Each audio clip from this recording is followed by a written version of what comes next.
about a month later, one of our desk agents found someone who was being human trafficked and saved that woman. And they were able to recognize it because of the training. Because of the training. Yeah. Yes. I worked on that legislation, by the I way. know you did. And that's why it's so funny to me, because I was cursing you out at one point having to go through this training.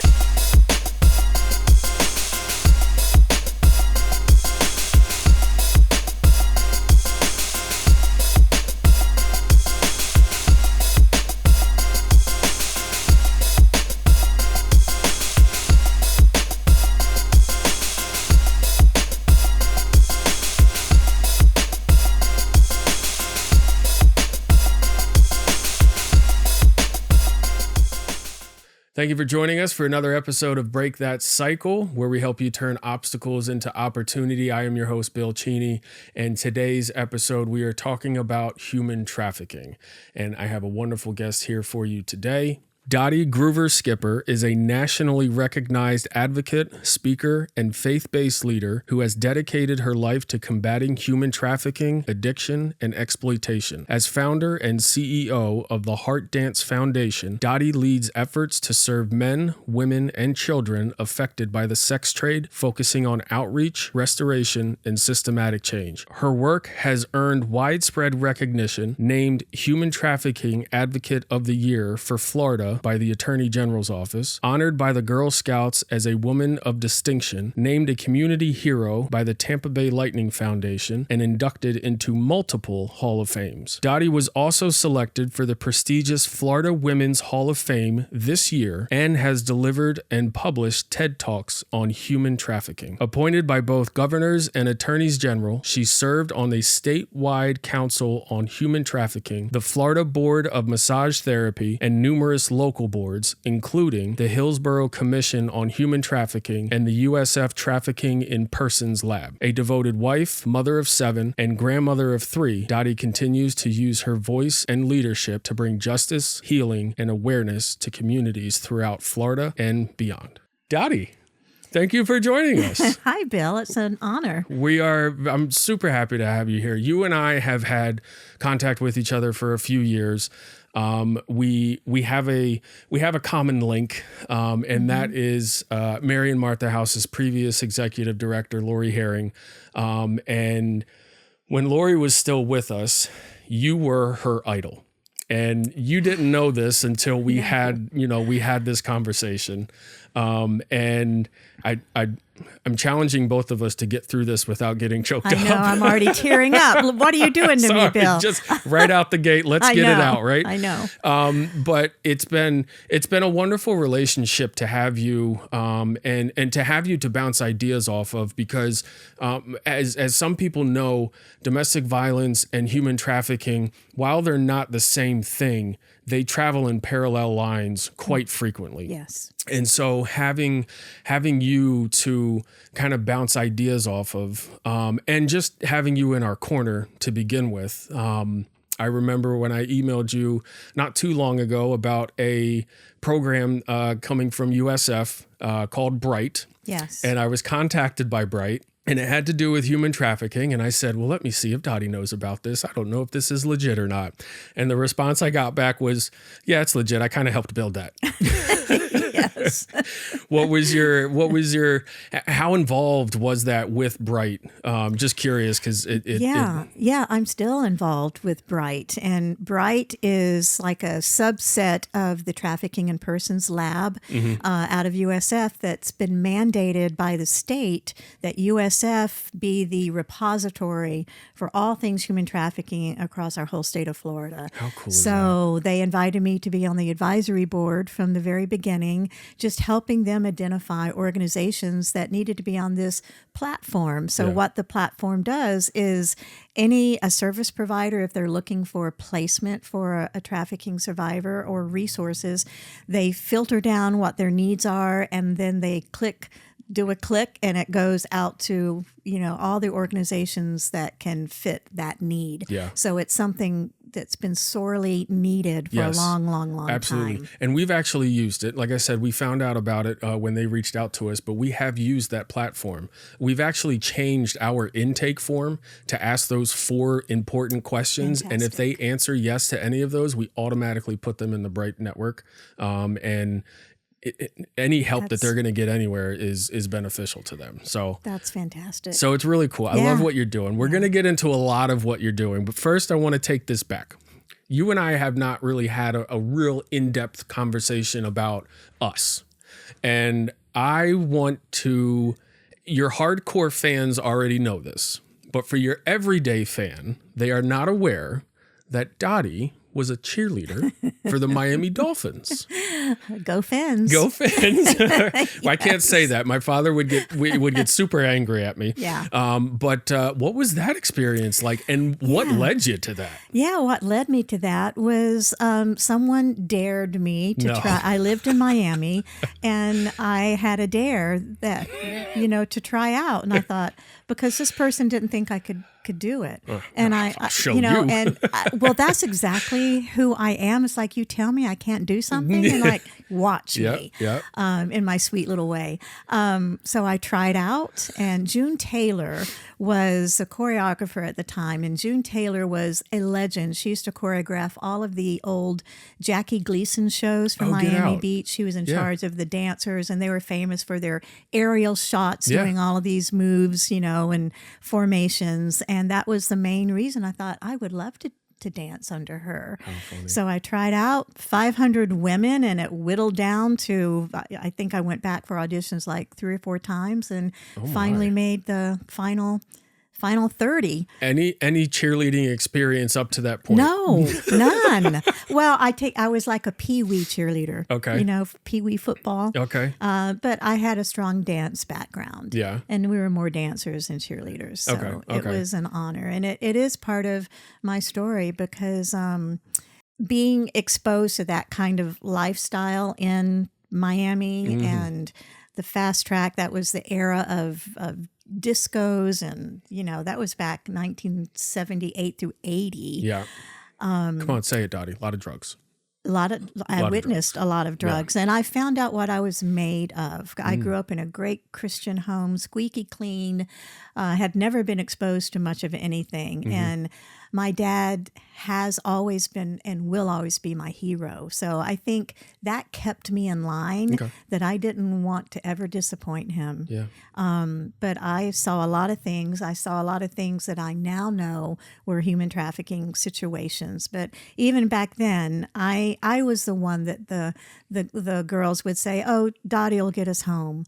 Dotti will come get us if we get into trouble." Okay. So even back then, I was the mother hen type. And it taught me, I guess, what lines I was willing to cross and what lines I wasn't willing to cross. So it was very transformational time in my life. Mentioning that would you say structured household as a child? Yes. Did you develop some of those, I guess, traits as a child that shaped you in your journey into the human trafficking world? I truly believe so. My father, again, my hero. My mom was amazing as well, a true Southern, gentle woman. Yeah. But my dad, I think what he instilled into me more than anything else was my faith, but also that everybody matters. Yeah. Everybody matters. And I remember hearing my mom and dad have heated discussions behind their bedroom door about, Mom would say, "Robert, you can't take Dotti to those places," because he would take me, out to, homeless and just really back then sketchy areas to really just, let people know, hey, we see you and how can we help you? Yeah. So that, I think, has been instilled in me by my dad. So absolutely growing up in that way has taught me a lot. How old were you when you took up this dare to become a cheerleader, an NFL cheerleader? I was 21. Okay. And do you feel that you were armed for the world at that time? Yes and no. I mean, there were some things, there are still some things that shock me. Yeah. But I think I probably was armed pretty well, I think because of the upbringing I had. And Sure. again, never wanting to disappoint my dad. Right. And that truly kept me in line, I do believe. So I feel in that way I was armed. Yeah. What did you notice any deficiencies with the other ladies that you worked with where you were like, oh, I know better than that? Yeah. I think there were quite a few that didn't have such a great home life. Sure. And now I'm assuming by some of the behaviors, now that I'm more educated, that there was probably a lot of the women had sexual abuse, in their history as children. Sure. That would cause them to make some of the decisions that they made coming from a place of trauma. Yeah. Now I know that now. I didn't know that back then. Sure. But sure. yeah. Looking back at that time, because I wouldn't imagine the normal person would say, oh, well, that's a natural line of progression from being an NFL cheerleader to advocating for human trafficking victims. But like you said, it is part of your story. Was there a defining moment that got you more on the human trafficking awareness side and said, I've had fun, this was great, but it's time for me to move on to a bigger purpose? Yeah, it was a few years later, actually. I had moved from Fort Lauderdale back up to Tampa, and I was working for actually St. Joseph's Hospital in their wellness department. I was doing corporate wellness for them. And I was commissioned to go and teach a self-esteem class in one of the most marginalized areas of Tampa. And in that class, there was a 13-year-old girl who was very angry, throwing chairs across the room, just a lot of anger issues. And it conflicted me so much that I asked the housing authority who had hired me, can we find out what's going on in this little girl's life? So what they discovered still haunts me today, but it has driven my work for almost over 40 years.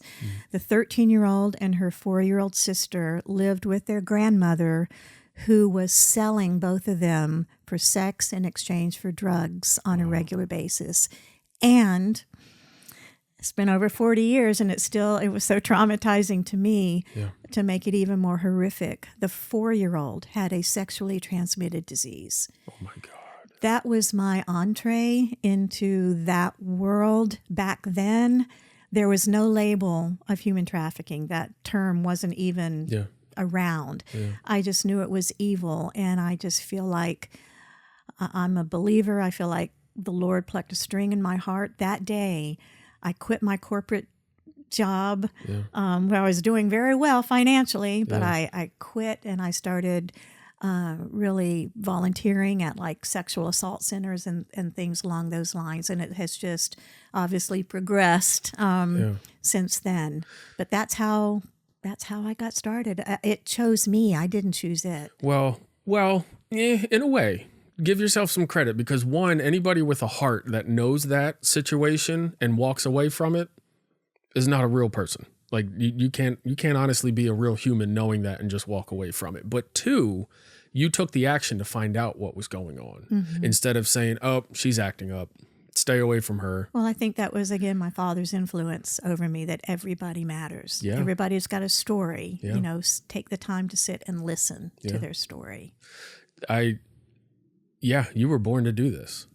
I truly do believe it's my life's calling. Yeah. My husband retired from the Hillsborough County Sheriff's Office about 3 years ago, and he keeps saying, okay, when are you gonna do it? And he's just getting bored, that's all. Well, he's out fishing all the time. Oh, okay.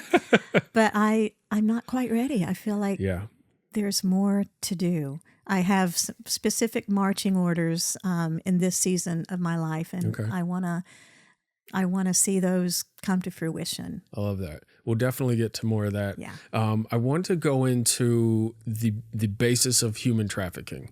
If you were to ask the layperson, define human trafficking, most people would probably say it's where a human is moved out of their will from place to place.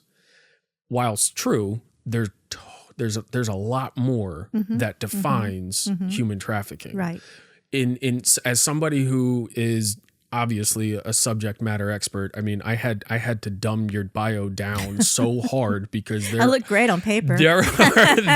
You have done so much. You're not a subject matter expert. You are the subject matter expert when it comes to human trafficking. Well, I'm going to debate you on that because I love debates, Dotti. Let's do this. I'm not very good at debating, but I feel like the true experts are the survivors who have lived that. The lived, experienced experts. Those are the true experts. All right. Well, I know a lot about. You're 1 for 1 against me now. I'll get you back. I'll get you next time. Okay. You're absolutely right, though. So, but in your experience and learning all of this and helping all of these victims, can you explain a little bit more as to what all human trafficking entails? Because you don't have to be moved anywhere to be trafficked. That's right. No, you can be trafficked. I could be trafficked just sitting right here, and it's happening a lot online, social media. That's one of the biggest ways these days that our kids are lured into a trafficking situation. Yep. They don't have to move outside of their home. Yep. And they're sold online. Yep. My very simple definition of human trafficking is the business of the exploitation of vulnerabilities for another person's gain, whether it's financial, whether it's bartering something, back and forth. But to me, that's the very simple definition that kind of explains it all. To kind of and of a more specific example, we had gotten as Mary Martha House, we had a human trafficking presentation from One More Child in Lakeland. Yes. And they did an outstanding job. I loved it. Great organization. Absolutely awesome organization. And one of the stories that they told us, one blew me away, but 2 really opened up my eyes to what the different types of human trafficking was. And it was a young lady, a teen. She was in 12, 13 years old, living at home in a Christian household. And there was a pastor or clergy person at the church who somehow convinced her, this teenage child, to go perform sexual acts for his gain, for money. And she actually went home and told her parents about this, and they didn't believe her because no, he's so-and-so. We see him. He's a pastor. He's big in, he's into serving God. He wouldn't do anything like that. And heartbreaking to think that you can't accept something from your own child. Right. We But see that a lot. Yeah, but that really opened my eyes to human trafficking is not, it's not just taking day laborers out and abusing them in the fields and then not giving them anything for it, which is another form of human trafficking. There are many different types. Do you find that one scenario is harder to deal with than another when it comes to human trafficking? Oh, gosh. They're all just horrific. What we see mostly here in Florida is labor trafficking and sex trafficking. But I have met individuals who were involved in organ trafficking. And I think that is just... That's a new one for me, too. It's a whole different ballgame that people are lured into situations strictly so their organs can be taken from them and sold on the black market. My God. It could be your eyes, it could be your kidney, your liver, your, whatever. Nobody wants my liver. I can promise you that. Come take it if you want it. But, those are horrific situations, but every single situation is. So I don't know if I could say one is worse than the other because they're all just so evil, all in their own right. And Polaris, which is a national organization, they actually house the the National Human Trafficking Hotline. Okay. They have identified that there are 25 different types of trafficking. Wow. So I would encourage people to go on their website, polaris.org or com, I'm not sure which one, and read about all the different types of human trafficking. I will definitely be doing that because you blew my mind with the organ thing. Do you feel that the perpetrators are doing this because there's something in them that makes them act evil, or do you think it's all for money? I mean, the traffickers or the buyers? The traffickers. The traffickers, it's all about the money, in my opinion. Okay. And I don't know if there's any sources that could back that up, but just in my experience over the years, I think it's all about making the money. The more women they have in what they call their stable, the more money, they can make. And I think it's important to clarify, there's traffickers, there's buyers, there's victims. Okay. So it's like this triangle. Okay. The traffickers are just trying to keep up with the demand of what the buyers want. And then the victims are the supply. Yeah. So without buyers, the traffickers would not be in business. So we are really trying to focus even legislatively on the demand side, going after the buyers that will take away any of the business for the traffickers. Sure. So I guess I just want to make that point that it's the buyers that are the problem, not necessarily the traffickers who are looking to make a fast buck. I could see that. I mean, you could kind of say the same thing about, drugs. And if there wasn't anybody that was in the market for it, there would be no need to try and produce. Very true. It is what's staggering is the statistics that go along with this. I do want to get into some of those. We do have to take a quick break. On the other side, we're going to dig more into human trafficking statistics and also give you some helpful tools to use in your everyday life. But first, a message from our sponsors, Mary and Martha House.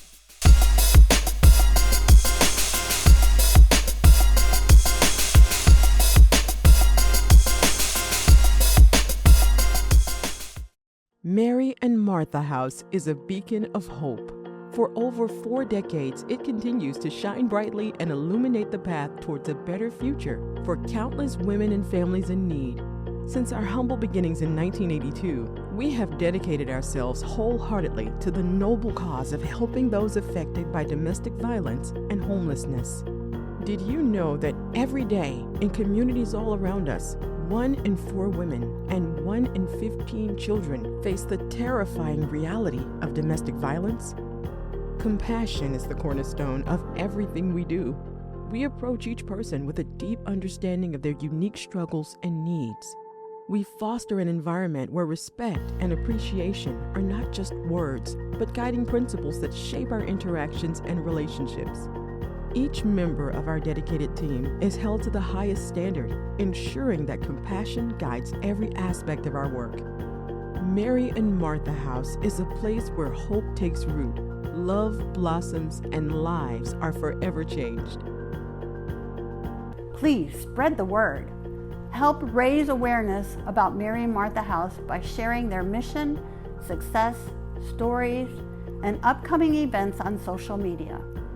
By amplifying their message, you can reach a wider audience and encourage others to get involved or make a donation. Please remember, even the smallest act of kindness can make a significant difference in the lives of those in need.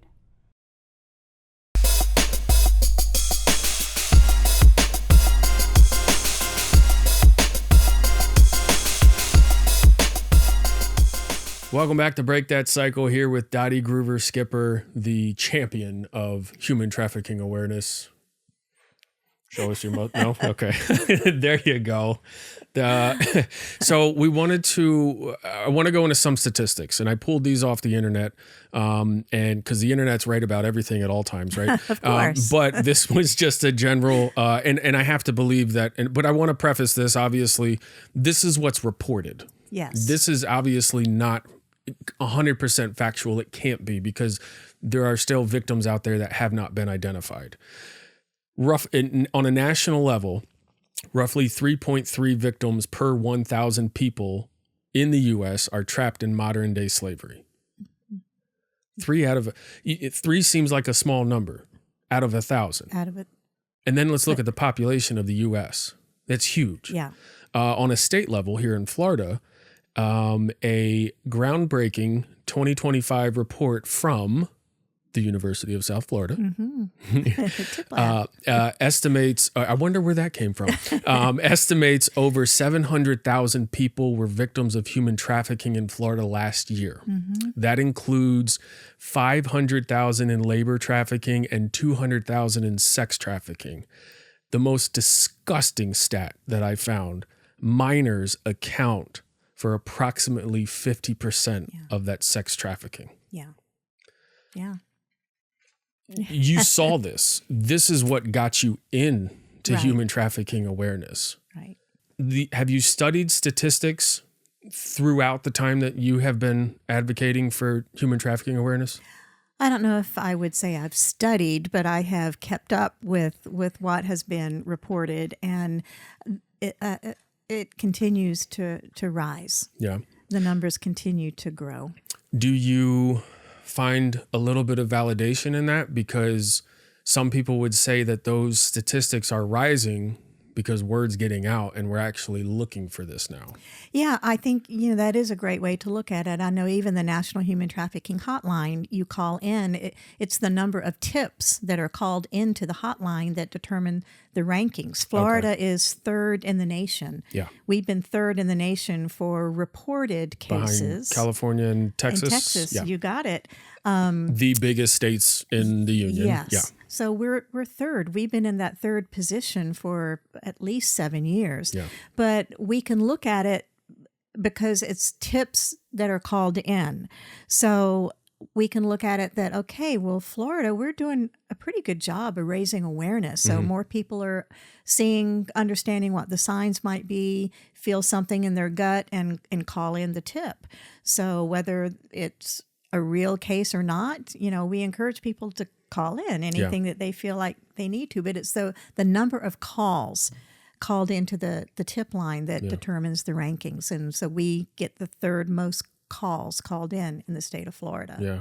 And I'd have to imagine, again, even if those are being reported, there's a lot that's not being reported. Yes, a lot that is not reported, especially labor trafficking. Sure. The stat that you read, labor trafficking is far more prevalent than sex trafficking. It's just not the sexy thing to talk about. And that has not been my area of focus all these years. My area of focus has been on sex trafficking. Sure. Is there a reason why you didn't want to lean towards the labor side? Is it that first instance that you had that has just kept you on that path? I think so. Certainly I have worked with some labor trafficked victims, but it is a little bit different, beast than sex trafficking. And I think it's just much more challenging to identify. It's even more hidden than sex trafficking. So I think, with my work and my organization, that's what we've been focused on women who've been sexually exploited. So that just seems to be the area that I have felt called to. Yeah. And so I think you're absolutely right. I think the awareness has increased. And I can say this on a personal level. In my previous life, I was a hotel manager, and I don't remember if I have told you this story or not, but it was right around 2016, 2017. We had been mandated to take a human trafficking course as a staff. Anytime we were told we had mandated training, everyone walked in like this. Oh my God, what are we doing now? We're sitting there and, human trafficking. Okay, let's learn about human trafficking. We begrudged, we moaned, we whined, we left.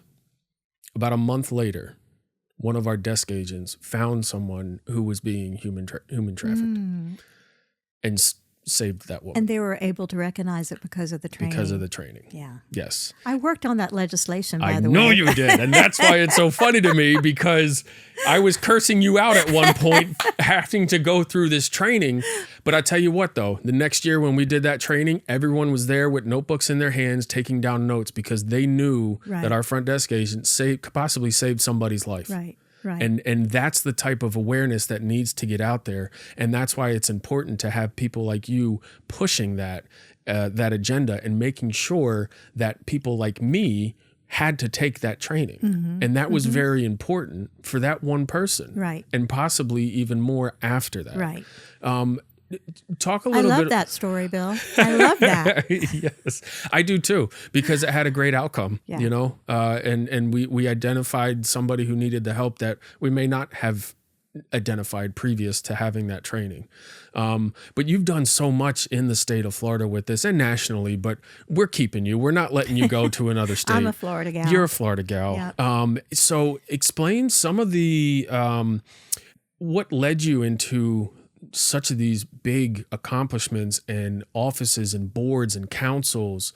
Do you remember the first time where you were like, oh, I guess I'm doing pretty good, or this is going pretty well? Well, I remember the first time it was, back in the early 2000s, I guess. I met a county commissioner at the time at a campaign kickoff something, and he knew what I did, and there was a cable television show in Hillsborough County at that time on public access television. It was a prime time, baby. Prime time. It was pornography. It was a show called White Chocolate, and it was a guy kind of dressed up like a typical stereo image of a pimp, you know, big fur coat and, you know. And so he said, this county commissioner said, I think we could use you on the cable advisory committee. We really need to get that show off the air. So he appointed me. That was my very first government board. Okay. That board does not exist anymore. Neither does that show, by the way. Thankfully. I think public access is still around, but there's no porn on it anymore. But that was my entree into serving on government boards. And I realized, like, I do have a voice here. Yeah. So, and then from that, it just were other progressions. I'm still serving on 2 or 3 government boards, you know, for the county and the state. I see so much of you in the media. You do? Oh, absolutely. And I have to ask you, I don't know if you want to tell me. Uh-oh. Your social media, do you run that? Or does someone do that for you? I do. Get out of here. I'm a junkie. You need to teach me your ways. I am a social media You are junkie. amazing. I do. It's like first thing in the morning, I have to post my little encouragement for the day, because it keeps, usually what I post, those encouraging things, I need it from myself. Okay. So that's what keeps me in line. Yeah. But yeah, it's just my family rolls their eyes. You know, we have 7 kids. They're all grown. Yeah. Like, oh, we can't leave because mom's going to take a picture. Yep. You know where it's going to go before we even get out of the driveway. Deal with it. You kids, you shut up and you deal with it. Your mom's a badass. Let her have her time. See? And I said, one day, you guys are going to wish that I were here to take these pictures. Oh, yes. So, because I did have a scare a couple of years ago. I didn't think I was going to be around. But anyway, God had other plans. But so, yeah, I do all the social media, HeartDance page and my Instagram, Facebook, LinkedIn, and Twitter. Are you freelancing by chance? Am I what? Are you freelancing by chance? Can I give you my account? No. People say, well, you should get on TikTok. It's like, no, I'm done. I haven't gotten there yet. No, I don't have any plans to. I have friends that send me videos from TikTok because they know I like funny things. Right. But I avoid. Yeah. I don't know. So looking at the different councils and the different boards that you sat on, did you have one that you thought was just the coolest thing or that you had the most impact on, that you will kind of put on the top tier of boards or councils that you sat on? Well, I'm thinking of a couple. One, and I'm still currently sitting on the Hillsborough Commission on Human Trafficking. I'm the vice chair, and it was actually several years ago, we didn't have that board, and there was a woman who's no longer a county commissioner, but when she was running for office, she kind of wooed me in, like, what can we do different? And I said, we need to start a human trafficking commission and model it after Pasco counties. Okay. So she got into office and she made it happen. Nice. So I felt like I was influential in that way. Yeah. But I think serving as the governor's appointee to the Florida Board of Massage Therapy, Yeah. I didn't realize how much work it was going to be. Yeah. We have, 60 to 100 cases every time we meet. And there are many of those cases that there's human trafficking Sure. in the illicit massage establishment. So Sure. I feel like my expertise, my knowledge in this area, I can help spot signs. Even reading court documents, it's like, oh, there's so many red flags in this case. That's a human trafficking victim there. Yeah. So I think, as hard as it is, because it's a lot of work, reading through all of those cases, and these are people's lives. We revoke establishment licenses. We revoke massage therapist licenses. So I feel like I have to really know the case, and Sure. because these are lives we're Yeah, yeah. dealing with. Yeah. But I think that's where I feel like I've had the most impact. I like what you said about knowing the signs, and that's a beautiful segue, because I want to be able to give some of the viewers and the listeners some things to look out for, some things to listen out for, and maybe moods to feel if you're more of a feeling type person. And like I said a little earlier when we were talking, I guess the international sign with the thumb folded and the Right. four hands over the thumb is known that I'm in trouble, I'm in Right. distress, I need some help. So that's more of a visual type thing to see. Are there any other visual aspects that normal people can be looking out for when we're at the movies, or we're at the mall, or we're at a restaurant, or just walking in the park? Are there certain things that we can look out for to kind of identify if there is a big problem? There's so many things, and like I said in the first segment, it's been suggested by Polaris that there's 25 different types of human trafficking, and each of those types have their own specific signs. So Yeah. I know we can't go into all of that, but I would encourage folks to look at that website. But I think just, you mentioned, is there a mood? Is there a feeling? I think if you have any kind of sense in your gut that something is off, then pay attention to that. I really believe that that's an internal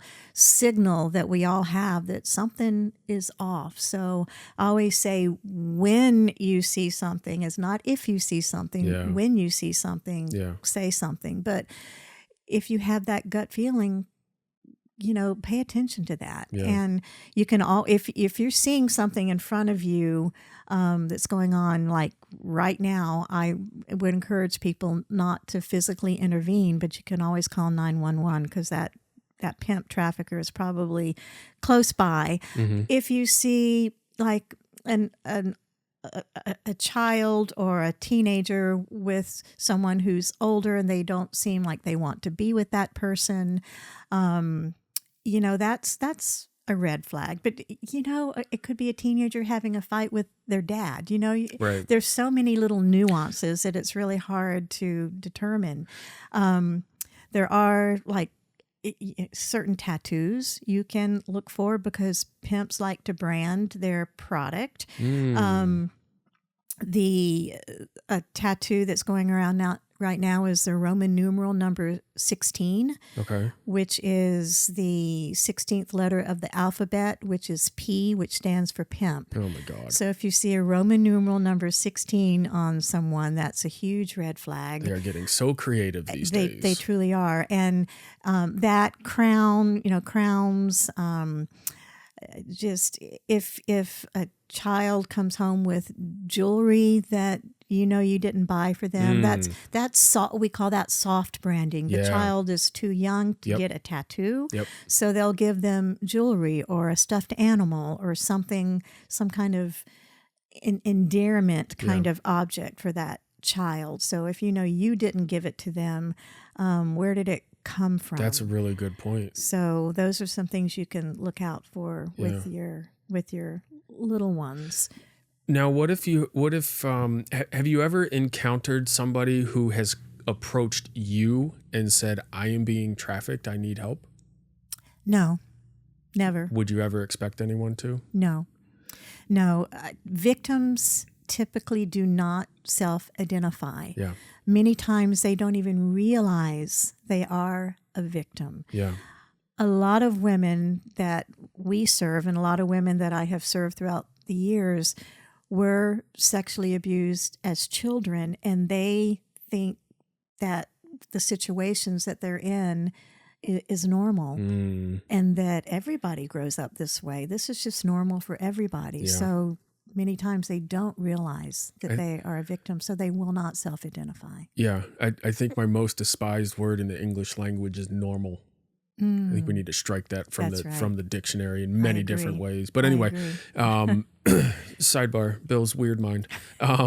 So if let's say there is somebody, again, watching or listening this, and they're not able to identify, can you give maybe some very, not necessarily blatant, but typical characteristics of somebody who is being trafficked and the person who is trafficking them?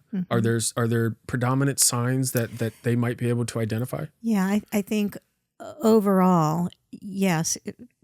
Typically, from what I have experienced, a victim will not make eye contact with you. If you're trying to talk to a person, they will keep looking down. They won't look up. In the pimp culture, victims are taught that they can't look other people in the eye because that, especially another pimp, because that signals to that pimp that they're available and that they're for sale to that pimp. Gotcha. So a lot of victims, most victims, when they're still in the life, will look down, not make eye contact. They have other people speak for them instead of talking to you directly themselves. So there's a lot of times a fear of law enforcement. You know, if you bring up anything law enforcement, they've been taught that law enforcement is not their friend. Right. So I think just, the eye contact is a huge sign to look for. Or if someone is speaking for that individual and they're not really allowed to speak for themselves. And that's how my front desk agent identified that Really? Young lady, because she was talking to him and then her trafficker came from the side. He was in the restroom or something. And as soon as he got there, eyes down, stopped answering questions. Yeah. And he started answering all the questions. Yes. That's when he knew. Yeah. Yeah. Yeah. That's a very good tip. And it's, again, and we were just talking about this during the break, you and I have had enough experience in our respective realms that we could just stand next to somebody and get a feeling. Right. Not everybody's like that. They haven't been, predisposed to those types of instances. And so it is doing your homework, researching the 25 different types of human trafficking, which I will be doing tonight. By the way, that'll be my weekend treat. I should have given that little tip before I came here today. We would have had to push this off for another week in order for me to do the research. But no, that's good information to have, because anybody can be a savior with this. And that's the thing. And again, I'm not telling anybody to go out and attack. Let the authorities deal with that. Absolutely. It's very dangerous to try to do it yourself. Yeah, but everybody can be a savior for a person by speaking up and saying something. Right. And I don't like to use the word savior. Okay. There's too many organizations and too many people in this fight that have that savior mentality, that they think they're saving the person or saving the world or whatever. And certainly they are helping this individual. But again, I think it goes back, I think the true saviors are the victims themselves. That they're the ones that have to do the hard work to climb out of the situation that they're in. So Absolutely. Anyway, that's just a little No, that's fine. You're 2 for 2 now. Okay. That's it. I promise that'll be the last time. But speaking of those who are helping victims get out of the life, or at least provide support while they're still in it, because just like domestic violence, it's not just hey, this is bad, stop. doesn't work like No. that. There is a lot that goes into that to give somebody the courage and the confidence to do something like that. Right. But is a great segue to what you do with the HeartDance Foundation. Yeah. I definitely want to get into HeartDance Foundation because what you guys do is brilliant. I love it. You are really changing lives out there. And can I say you're saving people? You're helping people save themselves. Yes, I like that better. I won that round. Okay, you did. You got me. We'll be right back after this.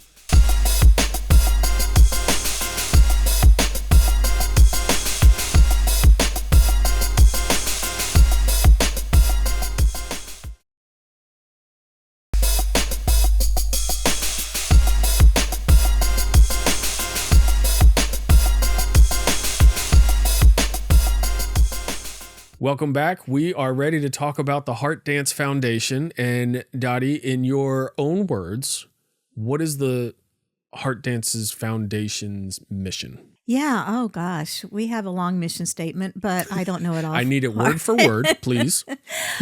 We basically just want to love on individuals who are being sexually exploited and help them with the resources they need to have a productive, forward, wonderful life. Yeah.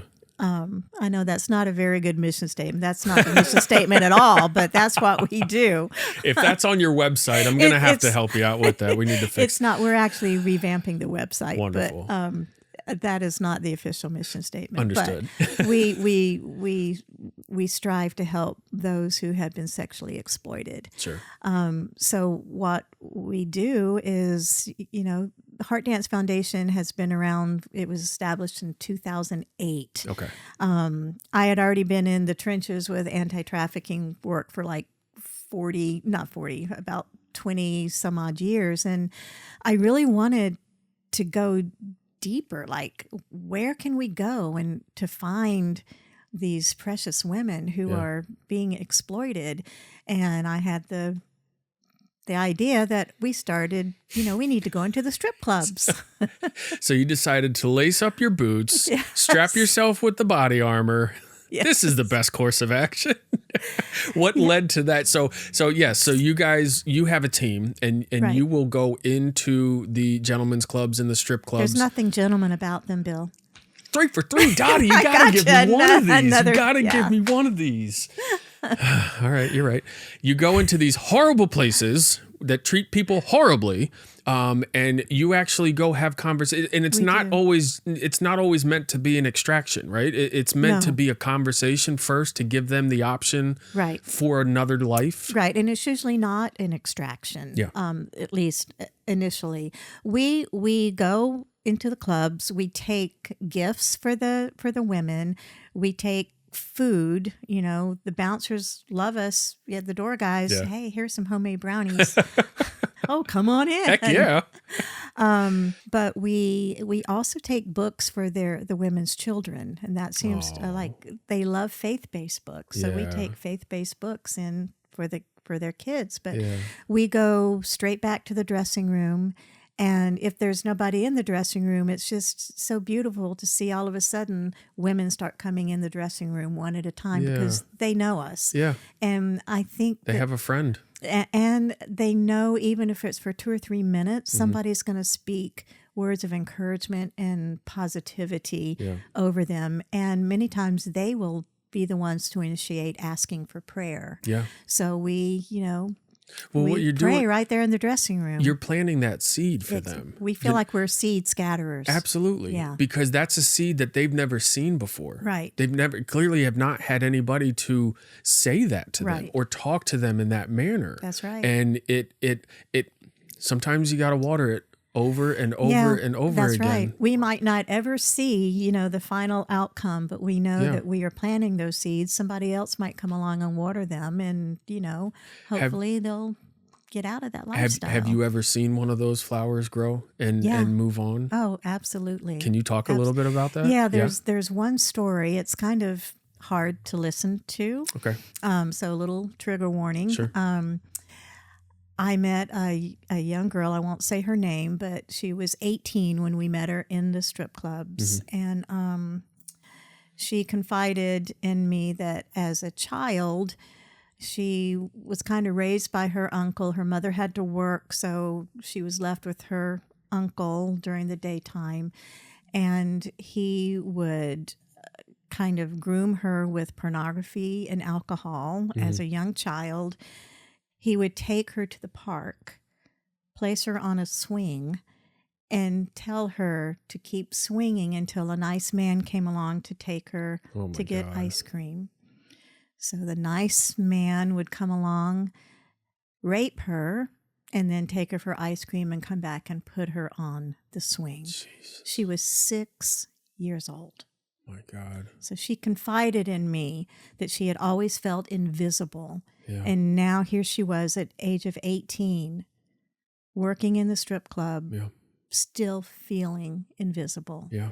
So we came alongside her, she wasn't ready. She had no other options, she felt, to get out. She had to survive. So we provided, as many resources as we feasibly could for her. And we just walked along with her on her journey, even though she stayed in the clubs. But then eventually she felt confident enough and she had a community of people supporting her enough that she was able to leave that industry and get another job. And she is now married and has a little baby girl, and she's doing absolutely wonderful. That is fantastic. So it takes a lot of time to build up trust for someone especially when someone who couldn't trust anybody their entire life. So there are success stories, but they're not as forthcoming and as fast and furious as I would hope. But again, we're planting those seeds. Yeah. And I'm real excited that our outreach director comes out of the industry. She was a dancer before and was exploited, and she has turned her life around. I didn't know her at the time, but she and her husband started coming out with us, because men come out with us as well. Sure. They do not go inside the club, but they stay in the parking lot. And what we're seeing with the men, it's incredible what they're doing. They're building relationship with men working in the industry and helping them get out of the industry. Wow. We call them our men of valor. Yeah. But so her husband, Mark, is our security director. Okay. He leads the men on our outreaches. And Tara, his wife, is our outreach director. So she is just owning being the outreach director, going back into the clubs, leading our team into the club and helping women whose shoes she used to fill. Yeah. So that's really cool. Beautiful. When I first heard that you guys did these types of outreach, my first initial thought was, are you crazy? No, Dotti's a badass. That lady got it. She got the juice, and y'all need to watch out. But secondly, I thought it was going to be extremely difficult for you to get into these strip clubs. But learning from, speaking with you a few times, the club managers actually like it. They love it. Can you explain why? Because bizarre. It's so bizarre. Because they want to keep the women happy. Mm-hmm. And the women love it, absolutely love it when we come in. Yeah. So we usually, I would say 15, 20 minutes in each club. Mm-hmm. But it's just going back to the dressing room, the managers say, come on in. People say, you don't have to pay a cover charge to get in. It's like, no. we always have a little gift for, the managers. There's brownies. What else do you need? brownies that are not laced with anything. That they would really love that, but no. But it's just amazing that the doors continue to open. Yeah. We've only been kicked out of 2 clubs in 17, 18 years. Oh, wow. They both were very high-end clubs that probably everyone has heard of in the Tampa Bay area. Mm-hmm. And we started seeing like patterns. Like we'd go in and, every month we'd go in, there was a new, I hate to say crop of women, but from Bulgaria, Ukraine, just all over the world, and then they'd be gone, and then there'd be a new. So we knew that there there was trafficking going on Absolutely. in there. And I think management thought we were seeing a little bit too much. And we went one time and said we weren't welcome anymore. So that's only happened twice in almost 18 years. So that's pretty good. Yeah, no, that is. Yeah. I would have to imagine, though, that has there been scary incidences with the traffickers themselves at the outreach? Not physical, any kind of physical altercation, but You just can't talk about it? well, no. There was When's the last time you beat someone up, Dottie? That's what I want to know. Oh, you really want to know that? In about 5 minutes. In my sweet little way, I can beat people up. There was one club we do not, in fact, it's shut down. We would go and we knew there were pimps standing all over the parking lot because their product were in the cars in the parking lot servicing people. So, that's why we have our men, though, because our men, their heads are on swivel all the time, standing in the parking lot. You actually have trained men in your, trained like trained. Yeah, I think. Military, police background? Some of them, yes. Yeah. Some of them, yes. There have been... Years ago, we did not have men that went out, and I didn't think we needed men. You know, I was kind of young and stupid back then. But then there were like 3 murders in 2 of the clubs within a few weeks, and a pastor friend of mine said, Dottie, he called me, he goes, we really want to start going out with you. And after those three murders, I said, okay. Yeah. So, and it's just amazing what the men are doing. But other than, once or twice I would me and another person would meet a woman at a club during the day because she needed something and we were trying to get her another place to live. And so we knew we were being followed by her pimp. So that was a little sketchy, but I really had no altercations really all these years. Safety is a main priority. Sure. We have a lot of safety protocols that we put into play during our outreach nights, and our security guys make sure we stick to those protocols. Yeah. Because it is dangerous, especially, I think, for our men who are standing in the middle of strip club parking lots in the wee hours of the morning. Right. Yeah. That's not very safe. One, you look a little conspicuous. Yeah. You're just sitting there standing around, but you're absolutely drawing attention to yourself. Yes. So yes, that is scary. It can be scary. When you go into the clubs, do these ladies know about HeartDance Foundation? Or is this, if it's the first time you see them, have they heard of you prior? Yeah. Oh, really? Yes. There are several other ministries that do the same thing that we do. Okay. Because between all of us on both sides of the bay, we have all the strip clubs covered. Oh. So I think everybody thinks we're one big ministry, which is fine. Sure. So we walk in maybe to a new club and they'll say, oh, they call us the church ladies. The church ladies are here. Okay. So our reputation does precede us for good. Sure. Okay. Which is typically good. Yeah. Yeah. Yeah. But I'll tell you one other story too, if we have, and it's about our men. We were walking, this was 2 or 3 years ago, we were walking into one club and the DJ started yelling very vile things about us. Every cuss word you can imagine, vulgar. The DJ over the whole PA system. Wow. So we would just kind of wave and smile and keep going back to the dressing room. And we came back out and he did the same thing. And one of our team members said, I'm going to make him a special basket of cookies next time. How special are we talking about? Not that special. Okay, all right, just checking. So I said, are you serious? You want to make him cookies? And she goes, yeah, I feel very led to make him cookies. Kill him with kindness. Okay. Yep. So she made cookies. The next time we went in, he started the same thing, just all kinds of vile language that these blankety blank church ladies are in the house. We don't want you here, blah, blah, blah. So she and I go walking up to the DJ booth and she hands him this basket of chocolate chip cookies. And she said, we make cookies for you. And he said, you blankety blank, blank, blank, you made cookies for me? And she said, yes. She goes, why the blankety blank, blank would you make cookies for me? And she said, because we want you to know that we see you. We just want you to know that we see you. his entire countenance changed. Oh yeah, that hurts. He went from this dark evilness about him to this soft, gentle spirit.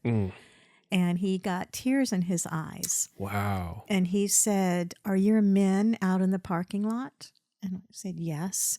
He goes, "I'm going to go share my cookies with them." Oh. So he got up and he put the music on autoplay. We went back to the dressing room. He went outside. And when we came outside, he was with our men of valor. They had encircled him, eating cookies.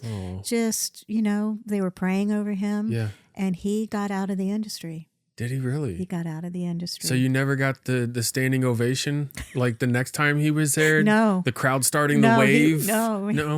He was gone. But good for him, though. That's fantastic. So that's, our men are changing lives, That's too. awesome. One story at a time. Yeah. And you never know when somebody's just in a position or in a job that is draining them. Right. And he may have had absolutely no connection with any of the human trafficking. That's right. Maybe he just really hated his job and had nothing else to do. Yeah. And other than be a heckler. Right. When Dotti and her crew walk in. Right.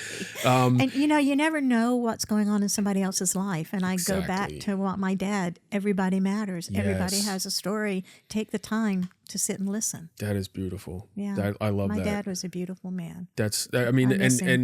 And good for you for keeping his legacy on. And still going. Yeah. Oh, I think you're doing a fantastic job. I hope he's smiling down at me. How could he not, Dotti? How could he not? So. You're doing great. I'm curious, do you still keep in contact with any of the people that you have helped during these outreach? Yes, there was one just recently. She got out of the industry, has been struggling, but she made a phone call to one of our team members that she was diagnosed with cancer. Wow. And so we got a few of us together, went to visit her in the hospital, and we are helping her with rent now because she can't pay her rent, and helping her with a few other things. And she said she had nobody else, So there are quite a few that we stay in contact with. Do you ever hear back from the DJ? No. I think one of our men might keep up with him. That's awesome.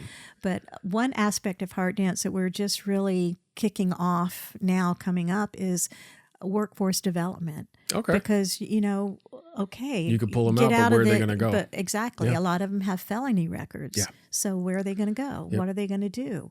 So I've partnered with another amazing organization called iRise, and she... Do you know Kristen Bracey with iRise? I had a meeting with her a couple weeks ago, and it was so fantastic. Yes. I love it. So I'm one of the master instructors for her program. Awesome. But we also like to partner, and when we can sponsor women to go through her 4 or 5 week program, soft skills, that they learn, and then I'm really helping to identify other partners for after the soft skills training, to send the women. I actually connected her with the lady who was on our second episode. Okay. Who was the founder of Voices Against Sexual Assault. Yes. Which is a Christy? 10-week program. Is it Christy? Yeah. Which is a Christy Hennett, which is a 10-week program where they really dive deep into the emotions and the memories and trying to get all those out. I spoke at one of their events a few months ago. Did you? Yeah. Oh, how cool. Yeah. And I met Emma. Emma somewhere at the Regent, I think through Shannon Kyle. Okay. At some event. And we're just dropping names here like nobody's watching. I know. It's all good though. Absolutely. It's good stuff. No, the circle of just organizations that can come together is such a beautiful thing. When I first got introduced into the nonprofit world, I could sense a little bit of tension and competition with other organizations, and I don't talk to them anymore because I'm not here to compete. We're here to collaborate. Room for that. Yeah. Not one organization can do it all. We need each other, and everybody has their own unique gifting. But we need each other. Yeah. And all to serve what your dad said. Every person counts. That's Every right. person matters. It doesn't. And I feel that society is way too quick to throw people away. Yes. If they've done one bad thing. That's right. And you don't know why that person did that one bad thing. That's right. You don't know that they knew it was a bad thing. And every person deserves that chance. That's right. And as long as you're remembering that they are a person and that they do matter, I think the world would be a better place. Yeah, absolutely. Dotti, it's been absolute pleasure. I'm glad we finally got to Me sit down and too. chat. I know. Like, this is I great. know. I think you should definitely come back at some point and sit in these nice, comfy chairs. They are very comfy. See? Yes. And so I really enjoyed talking with you. This is not going to be the last time. This is not a one and done, but thank you for allowing us to kind of dive into your history a little bit and to HeartDance. It's an honor to be here. You do such amazing work in the community. I'm going to put some information in the comments of the video and of the episode so that people who want to get involved, what opportunities do we have to get involved with HeartDance? If any man or woman would like to go out on outreaches with us, that would be fantastic. There is a process. You go on our website and fill out a form, and then we contact you and then kind of let you know what to expect and see if it's something you really want to do. We always take financial donations, of course. We meet together as a team before every outreach. HeartDance pays for the dinner, and then we go out for the night. We're always looking for faith-based children's books. And just any kind of, bag stuffers. We have churches that make our gift bags every month, but if anybody wants to donate to that, and there's other things. You can bake brownies, you can make cookies. There's other things you can do besides physically go out and go into the strip clubs. Yeah, because that would be me. I mean, I have like a cutoff 9 p.m. Yeah. If I'm not on the couch in my pajamas, it's going to be a bad night. Right. I understand. So keep up with the drive, Dotti. You're changing so many lives. You're not saving anyone because they're saving themselves. There, I got one. True. Okay? Yay, yes, Bill. Yay. I got one. All right. So, but honestly, the work that you and your team do is fantastic. You really are changing lives for the better. Bill. As Keep you on are with it. as We well. try. Like we said, all we can do is try and remember that every person does matter. Keep on kicking butt out there, girl. I'm trying. And tell those kids, stop complaining about those pictures. Get your butt in line. Don't eye roll anymore when I take the pictures. They should already have their pecking order, right? The smallest to largest. They all know that. Right. That's right. Stop complaining. Just file in line and let me shoot the picture. Yeah. Awesome. Well, Dotti, thanks again. Thank you, Bill. Thanks again to Dotti and HeartDance Foundation. As we close out this episode on human trafficking, I'd like to keep you guys reminded, keep learning, keep growing, and keep breaking that cycle. We'll see you next time.